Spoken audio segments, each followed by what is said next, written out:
ఆధ్యాత్మిక శక్తి అనే కార్యక్రమానికి ప్రభువైన యేసుక్రీస్తు పేరిట మీ అందరికీ స్వాగతం.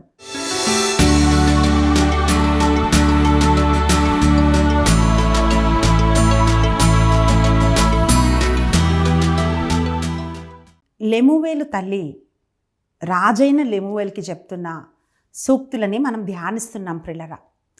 సామెతల గ్రంథము 31వ అధ్యాయము 8-9 వచనాల్లో మనం చూస్తే వాక్యం ఇట్లా పలుకుతుంది. ఆ తల్లి రాజుతో చెప్తున్న మాటలు. మొదటిగా ఆమె చెప్పింది, అయ్యా నీ బలాన్ని నువ్వు స్త్రీలకు ఇవ్వద్దు, మద్యపానము చేయకూడదు, ఇది రాజులకు తగదు అని తను చెప్తూ ప్రియులారా వాక్యంలో మనం చూస్తున్నాం. ఆమె అంటుంది 8-9 వచనాలు, నీవు నోరు లేని వారి పక్షమున మాట్లాడుము, నిస్సహాయుల కోపు తీసుకొనుము, అనాథుల పక్షమున వాదించి వారికి న్యాయము కలుగునట్లుగా తీర్పు చెప్పుము, పేద సాధలను అక్కరలో ఉన్నవారందరినీ వారి హక్కులను నిలబెట్టుము అని తన తల్లి కుమారుడికి చెప్తుంది పిల్లరా. అంటే ఆమె ఈ మాటలు చెప్తున్నప్పుడు ఆమె ఏమంటుందంటే, నీవు నోరులేని వారి పక్షమున నువ్వు మాట్లాడుము అని చెప్తుంది. పిల్లరా, ఒక మనిషి మాట్లాడుతున్నప్పుడే ఆ మాటలు బట్టే ఆ మనిషికి జ్ఞానం ఉందా లేదా అర్థమవుతుంది. అందుకే ఆ మాటలు పరీక్షిస్తే మనకు జ్ఞానం ఉందా లేదా మనకు అర్థమైపోతుంది అని సామెతల గ్రంథంలో వాక్యంలో మనం చూస్తున్నాం. విస్తారమైన మాటల్లో దోషం ఉండక మానదు అని మనం చూస్తున్నాం. మాట్లాడు అని అంటే ఇప్పుడు వందల మాటలు మనం పొద్దున్న లేచినప్పటి నుంచి పడుకునేంతవరకు ఎన్ని మాటలు మాట్లాడతామో మనకే తెలియదు. కానీ అలా మాట్లాడమని ఈ తల్లి చెప్పట్లేదు. కొంతమంది ఎలా ఉంటుందంటే, మనం చెప్తుంటాం కుటుంబంలో మాట్లాడుతుంటే, అది మాట్లాడకు, ఇది మాట్లాడకు, ఇది మాట్లాడు, అది మాట్లాడు అని మనం వాళ్ళకి చెప్తూ ఉంటున్నప్పుడు మనం వాళ్ళని కంట్రోల్ చేస్తున్నామేమో అని అనిపిస్తుంటుంది వాళ్ళకి. లేకపోతే మనతో ఉన్న వాళ్ళతో ఎవరితోనైనా ఇంకా కొంతమంది ఇలా మాట్లాడేస్తూ ఉంటారు కదా, విస్తారమైన మాటల్లో దోషం ఉండక మానదు అని బైబిల్ చెప్తా ఉంది. ఏదంటే అది మాట్లాడేస్తుంటే ఏదంటే అది ఎందుకు మాట్లాడతారు అని అంటే వాళ్ళు ఎలా ఫీల్ అవుతుంటారంటే, as if we are controlling them అన్నట్టు, అరే వీళ్ళ దగ్గర ఉంటే ఏం మాట్లాడలేము అని మన వదిలిపెట్టి దూరంగా వెళ్ళిపోతూ ఉంటారు. కానీ ఇక్కడ ఈ తల్లి కుమారుడికి చెప్తున్న మాటలు ఏమిటో తెలుసా ప్రియులారా? ఆమె ఏమంటుందంటే, నీవు నోరు లేని వారి పక్షమున, నోరు లేని పక్షం అంటే మూగవాళ్ళు మాట్లాడకపోతే వాళ్ళు సైగలు చేస్తుంటే వాళ్ళ పక్షంలో మాట్లాడమని కాదు. ఎవరైతే మాట్లాడలేకపోతారో, నిస్సహాయ స్థితిలో ఉంటారో, వాళ్ళు అణచివేయబడుతుంటారో, పేద సాధలుగా ఉంటారో, హక్కులని వాళ్ళు పొందుకోలేకపోతారో అటువంటి వారి పక్షంలో నువ్వు మాట్లాడు అని అంటే అర్థం ఏంటో తెలుసా? నీవు సత్యం కోసం నిలబడాలి అని చెప్పి ఆ తల్లి తన కుమారునికి చెప్తుంది. రెండోదిగా ఆమె ఏమంటుందంటే, పేద సాధలని నువ్వు ఆదుకోవాలి. నువ్వు వాళ్ళ పక్షంలో మాట్లాడుతున్నావంటే ఏంటి? నువ్వు వాళ్ళకు సపోర్ట్ చేస్తున్నావని కదా అర్థము అని ఆమె తన కుమారుడికి చెప్తుంది. పిల్లరా, అన్యాయం జరుగుతున్నప్పుడు ఆ అన్యాయాన్ని కన్ఫ్రంట్ చేయాలి, ఎదుర్కోవాలి అని చెప్పి కుమారుడికి తల్లి చెప్తుంది. అంటే నీవు వారి పక్షమున మాట్లాడాలి అని వాక్యం పలుకుతోంది. కొన్నిసార్లు ఎలా మన కళ్ళ ముందు అన్నీ జరుగుతుంటాయి కానీ మౌనంగా ఉంటారు చాలామంది. అంటే మౌనం అంగీకారం అంటారు. సైలెంట్గా ఉంటే ఏంటి అర్థము? అన్యాయం జరుగుతుంది, అయితే నాకు ఓకే అని మనం అది అంగీకరించినట్టే అని మనం చూస్తున్నాం. పిల్లరా, ఈ మౌనంగా ఉండటం ఏంటి అంటే అన్యాయానికి మనం మద్దతు ఇస్తున్నట్టే. కనుక నీవు రాజువు గనుక నువ్వు మాట్లాడాలయ్యా అని తన కుమారుడికి తల్లి చెప్తా ఉంది. పిల్లరా, దేవుని హృదయం ఏమిటి అంటే, దేవుడు పేద సాధల్ని చూస్తాడు, బలహీనుల పక్షమున ఆయన నిలుస్తాడు. ఆయన న్యాయమును ప్రేమించే దేవుడు. అందుకే వాక్యం ఏమంటుందంటే, అన్యాయం చేసే విసుగక ప్రార్థించాలి అనే ఉపమానం చదువుతున్నప్పుడు ఆ మాట నాకు చాలా ఇష్టం అండి. అక్కడ ప్రభు ఏం చెప్తున్నాడంటే, ఒక విధవరాలు వచ్చి అన్యాయం చేసే ఒక న్యాయాధిపతి దగ్గర ప్రతిదినం అడిగితే, అన్యాయం చేసేవాడు కూడా న్యాయం చేసినప్పుడు న్యాయవంతుడనైన నేను న్యాయం చేయనా అని దేవుడు ప్రశ్నిస్తున్నాడు. అంటే దేవుడు న్యాయమును ప్రేమించేవాడు. ఆయన పేరేంటో తెలుసా? సర్వలోక న్యాయాధిపతి అని ఆయనకు పేరు ప్రియులారా. అంటే ఆయన న్యాయాన్ని ప్రేమిస్తాడు కనుక, అయ్యా నీవు కూడా న్యాయంని ప్రేమిస్తే దేవుడు నిన్ను దీవిస్తాడు కనుక న్యాయం పక్షంలో నిలబడాలి. నువ్వు పేదల పక్షం నిలబడ్డావంటే నువ్వు న్యాయం పక్షం నిలబడుతున్నట్టే అని తల్లి తన కుమారుడికి చెప్తుంది ప్రియులారా. బైబిల్ గ్రంథంలో మనం చూసినట్లయితే మోషే ఒక నాయకుడుగా ఎట్లా ఎదిగాడండి? వాక్యం ఏమంటుందంటే, ఒకరోజు ఒక ఐగుప్తుడు ఇజ్రాయేల్ని కొడుతుంటున్నప్పుడు అది చూడలేక మోషే అతన్ని కొట్టినప్పుడు ఆ వ్యక్తి అక్కడక్కడే చనిపోయాడు అని బైబిల్ చెప్తా ఉంది. అంటే తన ప్రజలకి ఏదైనా చెయ్యాలి అని మోషే అటువంటి ఒక హృదయం కలిగిన వాడు ప్రియులారా. అందుకనే ఫరోను ఎదుర్కోవడానికి ఫరో ముందు మోషే నిలబడ్డాడు, ఫరోని ఎదుర్కొన్నాడు. ఎవరెవరైతే అణచివేయబడ్డారో, బానిసల్లాగా అనగదొక్కబడుతున్నారో వారందరి పక్షమున ప్రియులారా మోషే నిలబడ్డట్టుగా మనం చూస్తున్నాం బైబిల్లో. అందుకనే మోషే వంటి నాయకుడు ఇప్పటివరకు లేదంట. అన్ని లక్షల మందిని మోషే నడిపించాడు ప్రియులారా. ఈరోజు కొంతమందిని నడిపించాలంటే ఎంత కష్టమైపోతుంది. ఒకరు ఒకటంటారు. అయితే అసలు వీళ్ళని ఎట్లా నడిపించాలని అనిపిస్తుంది మనకి కొన్నిసార్లు. కుటుంబంలో మన బిడ్డలే అయినా, మన కుటుంబ సభ్యులే, రక్త సంబంధికులే అయినా వాళ్ళని నడిపించాలంటే కొన్నిసార్లు తలకాయ నొప్పి వస్తుంది. ఒకరంటే ఒకరికి పడదు, ఒకరికి సపోర్ట్ చేస్తే ఇంకొకరు ఏడుస్తారు, ఇలాంటివన్నీ ఉంటాయి. కానీ అంతమంది ఇజ్రాయేలు ప్రజల్ని ఒకే ఒక నాయకుడు నడిపించాడు. ఎందుకంటే ఆయన న్యాయాన్ని ఆయన ప్రేమించాడు కనుక ప్రియులారా ఒకే ఒక స్వరం ఫరోని ఎదిరించి ఫరోకి ఎదురుగా నిలబడ్డది. దేవుని రాజ్యము మోషే కట్టడానికి నిలబడ్డాడు ప్రియులారా. ఇంకొక స్త్రీని మనం చూస్తున్నాము. ఆమె ఎవరో తెలుసా? ఎస్తేరు రాజభవనంలో ఉంది. తన స్వజాతి ప్రజలకి అన్యాయం జరుగుతున్నప్పుడు నేనైతే మహారాణి అయిపోయాను కదా, నాకేంటి తక్కువ, హాయిగా తిని మంచిగా రాజవస్త్రాలు వేసుకొని సుఖాలు అనుభవించవచ్చు కదా అని ఎస్తేరు అనుకోలేదండి. వాక్యం ఏమంటుందో తెలుసా? ఆ రాజవస్త్రాలు తీసి గోనెపట్ట కట్టుకొని ఉపవాసం ఉండి, మహారాణులు ఉపవాసం ఉంటారండి, కావలసిన ఆహారం ఉన్నప్పుడు ఆహారాన్ని తినకుండా ఉపవాసం ఉండి మంచి అంటే నగలు, వస్త్రాలు, ఇప్పుడు లోకమంత వస్త్రాలే, లోకమంత నగలే, ఎక్కడ చూసినా అదే బట్టలు, రీల్స్, నగలు, అవి ఇవి. ఇంకా ఆ కాలంలో ఎస్తేరు నిలబడ్డదంటే అసలు ఇప్పుడు ఇంకా చాలా కష్టం అనిపిస్తుంది కొన్నిసార్లు అవన్నీ చూస్తుంటే. ప్రియులారా వాక్యం ఏమనిపిస్తుందో తెలుసా? అట్లాంటి ఒక ప్లేస్లో ఆమె ఉన్నా కూడా అన్నీ ఉన్నాయి, కానీ వాటన్నిటిని పక్కన పెట్టి ఉపవాసం ఉండి ప్రార్థన చేసి ఆమె ఏమంటుందో తెలుసా? నేను నశిస్తా కానీ నా ప్రజలు నశించకూడదు అని, రాజాజ్ఞ లేకుండా రాజ సన్నిధికి వెళ్ళకూడదు అని ఆజ్ఞ తెలిసినా కూడా తను ఏమైనా పర్వాలేదని రాజు దగ్గరికి వెళ్ళి తన ప్రజలని, తన జాతిని రక్షించుకుంది ఎస్తేరు ప్రియులారా. ఒక్క వాయిస్, ఒక్క స్వరం తన జాతి కోసం నిలబడింది, తన ప్రజల కోసం నిలబడింది. ప్రియ తల్లి, ఈరోజు ప్రియ సహోదరి, వాక్యం ఏం పలుకుతుంది తెలుసా? అంటే ఈ వాక్యం విన్నప్పుడు ఎవరిని వెళ్ళి ఎదిరించాలి, లేకపోతే ఎవరితో గొడవ పెట్టుకొని అది కాదు. వాక్యం చెప్తుంది నీ స్వరం ప్రభు సన్నిధిలో వినబడాలి. నీ కుటుంబంలో అన్యాయం జరుగుతుందా? నీ బిడ్డలు పాపంలో ఉన్నారా? నీ భర్త దారి తప్పిపోతున్నాడా? కుటుంబంలో నీ పరిస్థితులు నిన్ను చిన్న భిన్నం చేసి ఎక్కడికి వెళ్ళాలో అర్థం కాని ఒక స్థితిలో ఉన్నావా? అప్పుడు చేయాల్సింది ఏంటో తెలుసా? ఆ పొరుగింటి వారికి, వీరికి, వాళ్ళకి ఫోన్లు చేసి స్టోరీలు చెప్పి ఇది కాదు చెప్పమంటుంది దేవుడు. నీ స్వరము దేవుని సన్నిధిలో వినబడాలి. అందుకే దావీదు ఏమంటున్నాడు? అయ్యా ప్రతి ఉదయము నా కంఠస్వరము నీ సన్నిధిలో వినబడుతుంది కదా అని అంటున్నాడు. ప్రియబిడ్డ, మరి నీ కంఠస్వరం ప్రభు సన్నిధిలో వినబడాలి. నీ స్వరం దేవుని సన్నిధిలో వినబడాలి. వాక్యం ఏమంటుంది తెలుసా? అందుకే ఈ తల్లి చెప్తుంది, అయ్యా నీ స్వరం వినబడాలి. ఎవరి కోసం అంటే పేద ప్రజల కోసం, అన్యాయం అయిపోతున్న వాళ్ళ కోసం, మంచి వాళ్ళ కోసం నీ స్వరం వినబడాలి. నువ్వు నోరు తెరవాలి అని అంటున్నాడు. ఈరోజు ప్రియబిడ్డ దేవుని వాక్యం ఏం చెప్తుంది తెలుసా? నువ్వు నోరు తెరవాలి. కొంతమంది ప్రార్థన చేయమంటే నాకేం ప్రార్థన రాదంటారు. ఎన్ని సంవత్సరాలుగా చర్చికి వెళ్తున్నారు, ఎన్ని రోజులుగా వాక్యం వింటున్నారు, ఎంతగా బైబిల్ చదువుతున్నారు, అయినా ప్రార్థన చేయమంటే నాకు ప్రార్థన రాదని చెప్తారు. ప్రియబిడ్డ వాక్యం ఏమంటుందంటే నువ్వు దేవుని సన్నిధిలో మాట్లాడాలి. ఒక ప్రశ్న ఏంటో తెలుసా? మీ బిడ్డలు పుట్టినప్పటి నుంచి మీతో మాట్లాడకుండా ఉన్నారనుకోండి, మీకు ఎంత బాధ అండి.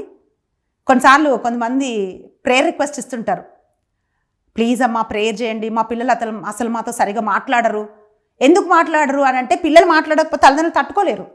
మాట్లాడాలి. ప్రియబిడ్డ, మరి నిన్ను సృష్టించిన నీ దేవుడితో నువ్వు మాట్లాడుతున్నావా? నీ హృదయాన్ని కృమ్మరిస్తూ ఉన్నావా? మనము వాక్యంలో చూసినట్లయితే యేసుప్రభుని మనం చూస్తున్నాం ప్రియులారా. వ్యభిచారంలో పట్టబడ్డ స్త్రీ వచ్చినప్పుడు అందరూ రాళ్ళేసి కొట్టాలనుకున్నారు, కానీ ఆమె పక్షమున ఆయన నిలబడ్డాడు. తృణీకరించబడిన వారిని ఆయన చేరదీశాడు. సత్యం కోసము ప్రభు నిలబడ్డాడు. అందుకే ప్రియులారా వాక్యం ఏమంటుందంటే అనగదొక్కబడుతున్న వాళ్ళని, పేదవాళ్ళ పక్షమునను మాట్లాడాలి అని ఆ తల్లి రాజుకు నేర్పిస్తూ ఉంది. ఎందుకు చాలాసార్లు ఇలాంటి పరిస్థితి చూసినా కూడా మనుషులు మౌనంగా ఉంటారంటే కారణం ఏంటి తెలుసా ప్రియులారా? ఇది తప్పని తెలుసు. తప్పుని చెప్తే అలా అంటే మమ్మల్ని వీళ్ళు తృణీకరించేస్తారేమో, లేకపోతే మమ్మల్ని వీళ్ళు చేరదీయరేమో అనే ఒక భయం ఉంటుంది. ఒకరోజు ఏదో ఒక చిన్న మీటింగ్ జరుగుతుందండి. మీటింగ్ జరుగుతున్నప్పుడు మీటింగ్లో మనం సలహాలు అడగడానికే మనం మీటింగ్లో పెడతారు. ఒక చిన్న మీటింగ్ జరుగుతుంది. సో అక్కడ ఉన్న వాళ్ళు ఏం చెప్తున్నారంటే, ఆ మీటింగ్ కండక్ట్ చేస్తున్న వ్యక్తితో, మీరు చాలా బాగా చేశారు, సూపర్, ఇది అట్లుంది ఇట్లుంది అని చెప్తా ఉన్నారు. చెప్తా ఉంటున్నప్పుడు అయితే ఆ వ్యక్తి నన్ను కూడా అభిప్రాయం అడిగారు. మీరేమంటారు అంటే నేను చెప్పాను, ఇదైతే నాకు కరెక్ట్ అనిపించలేదండి, ఇది కరెక్ట్ కాదు అని చెప్పాను. అప్పుడు వాళ్ళందరూ మొహాలు మాడిపోయాయి. నేను అనుకున్నాను, అరే ఏంటి నన్ను ఇలా చూస్తున్నారేంటి వీళ్ళు అని అనుకున్నాను. తర్వాత వాళ్ళందరూ వెళ్ళిపోయిన తర్వాత ఆ మీటింగ్ కండక్ట్ చేసిన వ్యక్తి ఏమన్నారో తెలుసా, నాకు ఇది కరెక్ట్ కాదని తెలుసు, కానీ అభిప్రాయం కోసం అడిగినప్పుడు వాళ్ళందరూ అలా చెప్పారు కదా, మీరు కరెక్ట్ చెప్పారు అని ఆ వ్యక్తి నన్ను అన్నారు, అప్రిషియేట్ చేశారు. నేను ఈ మాట ఎందుకు చెప్తున్నా అంటే ప్రియులరా, వాక్యం ఏమంటుందంటే, పగవాడు లెక్కలేనన్ని ముద్దులు పెడతాడంట, కానీ ప్రేమించువాడు గాయం చేస్తాడు అని బైబిల్ చెప్తా ఉంది. కరెక్షన్ ఇచ్చినప్పుడు, కరెక్ట్ చెప్పినప్పుడు కొన్నిసార్లు అది బాధ కలుగుతుంది, కానీ అది మేలు చేస్తుంది. ఎందుకు కొంతమంది మౌనంగా ఉంటారో తెలుసా, వాళ్ళు మనల్ని వదిలిపెట్టేస్తారేమో, లేకపోతే మనమంటే వాళ్ళకి నచ్చదేమో అని మనుషులు భయపడతారు. ఎవరికో నచ్చాలి, నచ్చకపోవటం అది మన పని కాదు. ఏది వాస్తవమో వాస్తవాన్ని చెప్పటము మన బాధ్యత. రెండోదిగా మనుషులు అట్లా ఎందుకు చేస్తారంటే, ఒకవేళ నేను ఇది చెప్తే దాని పర్యవసానం ఏంటో, మరి నన్ను పక్కన పెట్టేస్తారేమో, నన్ను వదిలేస్తారేమో అని చెప్పి మనుషులు అనుకుంటూ ఉంటారు. ఇంకా కొంతమంది మనం కంఫర్టబుల్గా ఉండాలి, మనకెందుకు అంటే ఇది మనది కాదు కదా, మన దగ్గరకు వచ్చినప్పుడు మనం చూసుకుందాంలే అని అనుకుంటూ ఉంటారు. కానీ ఇక్కడ వాక్యం ఏమంటుందంటే, ఆ తల్లి తన కుమారుడికి అలా చెప్పట్లేదండి. ఆమె ఏమంటుందంటే, నీవు నోరు తెరిచి మాట్లాడాలి అని చెప్తుంది. బైబిల్లో ఒక చక్కటి ఉదాహరణ మనం చూస్తున్నాం. అదే ఏంటంటే, పిలాతుకి తెలుసు యేసు ప్రభు అన్యాయం చేసేవాడు కాదు, ఆయన నీతిమంతుడని తెలిసినా కూడా నోరెత్తి ఆయన ఎందుకు మాట్లాడలేదంటే, అక్కడున్న యూదులందరూ ఆయనను తృణీకరిస్తారేమో, మరి ఆయన రాజ్యంలో గొడవలు వస్తాయేమో, ఆయన పక్షంలో మనుషులు నిలబడరేమో అని చెప్పి నీతిమంతుడైన యేసు ప్రభుని ఆయన శిక్ష వేసి ప్రజల చేతిలోకి అప్పచెప్పాడు. కనుకనే చేతులు కడిగేసుకున్నాడు. ఎందుకంటే ఈ నీతిమంతుడి రక్తదోషం నా మీద ఉండొద్దని చేతులు కడుక్కున్నాడు. ప్రియ బిడ్డ, వాక్యం ఏం చెప్తుందంటే, నీతి అని తెలిసి కూడా నీతి కోసం నిలబడలేక భయపడ్డాడు పిలాతు. అధికారం ఉంది అయినా భయపడ్డాడు. కానీ తల్లి ఏం చెప్తుందంట, అయ్యా నిజమైన నాయకుడు, నిజమైన అభిషిక్తుడు, రాజు ఎలా ఉండాలి అని అంటే, తప్పు చేస్తున్నప్పుడు తప్పును ఖండించేవాడుగా ఉండాలి, నువ్వు వాళ్ళ పక్షంలో నువ్వు మాట్లాడాలి అని చెప్పి ఆ తల్లి తన కుమారుడికి చెప్తూ ఉంది. పిల్లరా, వాక్యంలో మనం చూస్తే మన స్వరం ఎట్లా వాడాలి అని మనం చూస్తే, ఎఫెసీ రాసిన లేఖ 4వ అధ్యాయం 15వ వచనం ఇట్లా చెప్తుంది, సత్యాన్నే నువ్వు మాట్లాడాలి. వాక్యం అంటుంది, ప్రేమ కలిగి సత్యమును చెప్పుచు క్రీస్తువలే ఉండుటకు మనం అన్ని విషయాలలో ఎదగాలి అంటుంది బైబిల్. ఏంటండి, ప్రేమ కలిగి సత్యమునే చెప్పుచు క్రీస్తువలే ఉండటానికి మనం ఎదగాలి అంటుంది బైబిల్. క్రీస్తు వల్ల సత్యం చెప్పాలంట. అంటే క్రీస్తు అంటే ఆయన సత్యమే. అయితే అలా మనం చెప్పాలి, అలా మనం మాట్లాడాలి అంటుంది బైబిల్. రెండవదిగా మనం చూస్తే ప్రియులరా, సరి అయిన సమయంలో మాట్లాడాలి. అంటే టైంకి సరి అయిన మాట మాట్లాడాలి. ఉపదేశకుడు గ్రంథము 3వ అధ్యాయము 7వ వచనం ఏమంటుందంటే, మౌనముగా ఉండుటకును మాట్లాడుటకును సమయం కలదంట. కొంతమందికి ఎట్లంట అండి, ఎప్పుడు మాట్లాడాలో తెలియదు, ఎప్పుడు మాట్లాడకూడదో తెలియదు. అంటే టైం తెలియదు అనమాట, యాప్ట్ టైం తెలియదు. మాట్లాడకూడనప్పుడు మాట్లాడతారు, మాట్లాడాల్సిన అవసరం వచ్చినప్పుడు మాట్లాడరు. కానీ బైబిల్ ఏం చెప్తుందంటే, కరెక్ట్ టైంకి మాట్లాడాలి. ఎప్పుడు సైలెంట్గా ఉండాలో అప్పుడు సైలెంట్గా ఉండాలి, ఎప్పుడు మాట్లాడాలో అప్పుడు మాట్లాడాలి అని అంటుంది. అంటే సమయం చూసి మాట్లాడాలి అంటుంది బైబిల్. మూడోదిగా మనం ఏం చూస్తున్నామంటే, ఆ మాట ఎలా మాట్లాడాలి అంటే సమయోచితమైన మాట, యాప్ట్ వర్డ్, కరెక్ట్ వర్డ్ మాట్లాడాలి అంటుంది. సామెతల గ్రంథం 25వ అధ్యాయం 11వ వచనం ఏం పలుకుతుందంటే, సమయోచితమైన మాట ఎట్లుంటుందంటే, బంగారు ఫలాలు ఒక వెండి పళ్ళెములో అమర్స్తే ఎంత బాగుంటుందో చూడండి. ఆ కాంబినేషన్ ఎట్లుందో.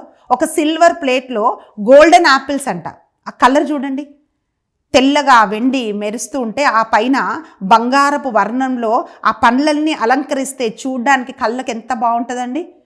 అంటే ఎంత చూడ చక్కగా ఉంటుందో సమయోచితమైన మాట అలా ఉంటుందంట. అంటే కరెక్ట్గా మాట్లాడినప్పుడు మాట అట్లుంటుంది అని బైబిల్ చెప్తా ఉంది.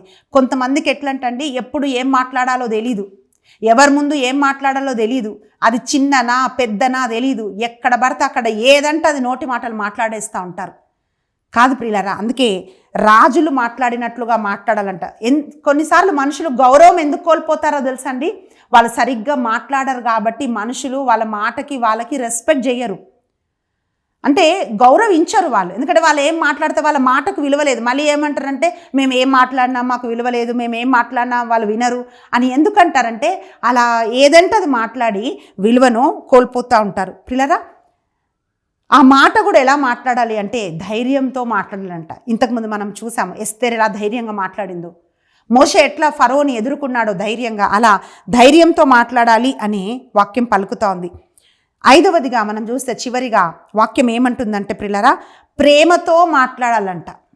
కొంతమంది మాటలు బాకువలే ఉంటాయి అని సామెతల గ్రంథం చెప్తుంది. అంటే వాళ్ళు మాట్లాడారంటే గాయం కలుగుతుంది, వాళ్ళు మాట్లాడారంటే మనుషుల్ని కింద పడేసినట్టే మాట్లాడతారు, మాట్లాడారంటే ఇంకా మనం కొన్ని రోజులు నెలలు కొన్ని సంవత్సరాలు కూడా పడుతుంది మనం కోలుకోవడానికి. అటువంటి మాటలు మాట్లాడతారు. కానీ తన తల్లి ఏం చెప్తుందంటే, అయ్యా కరుణ కలిగిన మాటలే నువ్వు మాట్లాడాలి అంటుంది. నువ్వు నాయకుడు అయి ఉండొచ్చు, రాజు అయి ఉండొచ్చు, అధికారి అయి ఉండొచ్చు, నీకు అన్నీ ఉండొచ్చు, కానీ నీ మాటలు కరుణ కలిగినవై ఉండాలి. నీ మాట ఉప్పు వేసినట్టుగా ఉండాలి, రుచికరంగా ఉండాలి, అది మనుషుల గాయాల్ని కట్టాలి, వాళ్ళని రెస్టోర్ చేయాలి. అంటే వాళ్ళు ఎక్కడ పడిపోయారో, ఎక్కడ చెదిరిపోయారో, చెదిరిపోయిన వాళ్ళందరూ కూడా మళ్ళీ నిర్మించబడాలి. నీ మాట ఒక ఔషధంలాగా ఉండాలి, మెడిసిన్ లాగా ఉండాలి నువ్వు మాట్లాడితే. కొంతమంది మాట ఎట్లుంటుంది అంటే రంపంలాగా ఉంటుంది మాట్లాడితే. పిల్లరా, అందుకనే ఆ తల్లి చెప్తుంది, అయ్యా నువ్వు రాజువు కదా, నీ మాట మనుషుల జీవితాలని కట్టాలయ్యా అని చెప్పి తల్లి కుమారుడికి ఉపదేశం చేస్తూ ఉంది. పిల్లరా, ఈరోజు మనం కూడా ఏం ప్రార్థించాలంటే, ఇలా మనం మాట్లాడటానికి దేవుడు మన నోరు తెరవాలి. అంకే వాక్యం అంటుంది, ఇదిగో ఐగుప్తు నుండి నేను పిలిచి ఉన్నాను, నోరు బాగుగా తెరువుము, దాన్ని నింపెదను అని ప్రభు పలుకుతున్నాడు. ఇర్మియా నోటిని ముట్టి ఆ నోటిలో దేవుడు తన మాటలు ఉంచాడంట. అప్పుడు ఆయన ఏమంటాడు తెలుసా, ఇదిగో అందరు నీతో యుద్ధం చేస్తారు, కానీ వాళ్ళు నిన్ను జయించజాలరు, ఎందుకంటే నిన్ను పడగొట్టడానికి, నిలబెట్టడానికి, కట్టడానికి నేను నిన్ను అభిషేకించాను అని చెప్పి ఇర్మియా నోటిలో తన మాటలు ఉంచాడు దేవుడు. యోహాను భక్తుడి నోటిలో దేవుడు తన మాటలు ఉంచాడు పిల్లలు. అందుకే వాళ్ళు మాట్లాడినప్పుడు ఆ మాటలు జీవపు మాటలై ఎంతోమందిని స్వస్థపరిచి ప్రభు యొద్దకు నడిపించాయి ఆ మాటలు. ప్రియబిడ్డ, ఈరోజు తల్లిగా నీ మాటలు నీ బిడ్డల్ని దేవుడి దగ్గరికి నడిపిస్తున్నాయా? మరి తల్లిగా నువ్వు మాట్లాడుతున్నప్పుడు నీ మాటలు నీ కుటుంబాన్ని కట్టుకోగలుగుతున్నాయా? ఇతరులని నువ్వు దేవుడి దగ్గరికి నడిపించగలుగుతున్నావా? ఎలాగైతే ఈ లెమువేలు తల్లి తన బిడ్డలకు ఉపదేశం చేసిందో అట్లా ఉపదేశం చేయగలుగుతున్నాయా? ఒకరోజు ఒక సహోదరి వచ్చి చెప్తుంది తెలుసా, అక్క మా అమ్మ నోరు తెరిచిందంటే బూతులే, మా అమ్మ నోరు తెరిచిందంటే నెగిటివ్ మాటలే, మా అమ్మ నోరు తెరిచిందంటే శాపనార్థాలే. ప్రియ తల్లి, నీ మాట ఎలా ఉండాలంటే నీ బిడ్డలకు దీవెనకరంగా మారాలి. నువ్వు మాట్లాడుతూ ఉంటున్నప్పుడు నీ ప్రతి మాట వాళ్ళ భవిష్యత్తుని నిర్మిస్తుంది, ప్రతి మాట వారి భవిష్యత్తుని కూల్చివేస్తుంది. కనుక నీ మాట వారికి ఆశీర్వాదకరంగా ఉండాలి. అందుకనే చాలామంది ఏం చేస్తారో తెలుసా అండి, మనుషుని అట్లాంటి మాట్లాడే వాళ్ళని అవాయిడ్ చేసేస్తూ ఉంటారు. ఎందుకంటే వాళ్ళు మాట్లాడినప్పుడంతా ఒక నెగిటివ్ ఇన్ఫ్లుయెన్స్ వచ్చేస్తుంటుంది చుట్టూ. కుటుంబంలో కూడా అలాంటి ఒక పరిస్థితి ఉంటుంది. అందుకే కుటుంబ సభ్యులు ఇంట్లో ఉండకుండా దూరంగా ఉంటారు. ప్రియబిడ్డ, ఈరోజు అట్లాంటి ఒక వ్యక్తిగా నువ్వు ఉండకూడదు. వాళ్ళ కష్టం వచ్చినప్పుడు, నష్టం వచ్చినప్పుడు, ఒక సలహా అవసరమైనప్పుడు నిన్ను సంప్రదించేలాగా మన మాట ఉండాలి, మన ఆలోచన ఉండాలి.